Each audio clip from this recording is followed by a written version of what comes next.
गधे की दो टांगें अलग कर दी क्योंकि गधा एक वडेरे की जमीन में घुस गया। नाजरीन, पहले एक ऊंट, फिर एक भैंस, फिर एक गधा और अब एक और गधा। नाजरीन, जिसकी दो टांगों को अलग कर दिया गया क्योंकि वो एक वडेरे की जमीन में घुस गया था गलती से। आप लोग ये समझेंगे कि ये ट्रेंड चल पड़ा है, कभी किस जानवर के साथ ऐसा होता है, कभी किस जानवर के साथ ऐसा होता है। नाजरीन, ये ट्रेंड नहीं चला, इस तरह के वाकयात बहुत सालों से पाकिस्तान में पेश आ रहे थे, लेकिन जब से वो ऊंट वाली स्टोरी सोशल मीडिया पर वायरल हुई तो इन लोगों को थोड़ी हिम्मत मिली। इन लोगों को हिम्मत मिली जो लोग अपने जानवरों पर जुल्म बर्दाश्त करते थे, जिनको पता नहीं था कि जब हमारे जानवर पर जुल्म होगा तो हमने कहां जाना है। नाजरीन, अब उन लोगों को पता चल गया है कि अगर हमारे जानवर पर जुल्म होगा तो हमने सोशल मीडिया पर आवाज उठानी है, उसके बाद हमारे जानवर को भी इंसाफ मिलेगा और हमें भी इंसाफ मिलेगा। नाजरीन, पहले एक ऊंट के साथ ऐसा ही वाकया पेश आया था कि ऊंट एक वडेरे की फसल में घुस गया था तो उसकी टांग को अलग कर दिया गया था। अब गधे के साथ ऐसा हुआ है मुजफ्फरगढ़ में।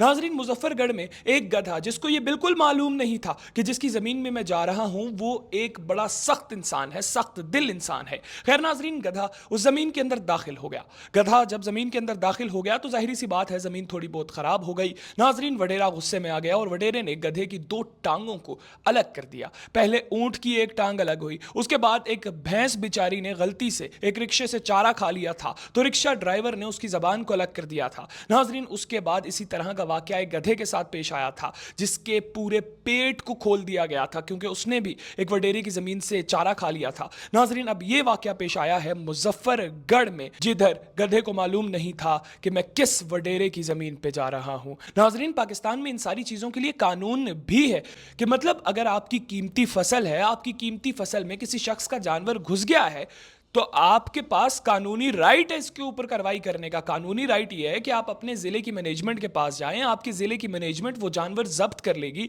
और उसके मालिक को बोला जाएगा कि आप इस जमीन का नुकसान पूरा करें जो आपके जानवर की वजह से हुआ है, उसके बाद आपको आपका जानवर वापस मिल जाएगा। और नाजरीन, ऐसा होता भी है। नहीं, कौन से लोग हैं जो कानून अपने हाथ में लेकर बेचारे बेजबान जानवरों के साथ ऐसा करते हैं। आप लोग इसके ऊपर क्या राय रखते हैं जरूर कमेंट सेक्शन में बताइएगा। इसके साथ ही मुझे दीजिए इजाजत। अल्लाह हाफिज।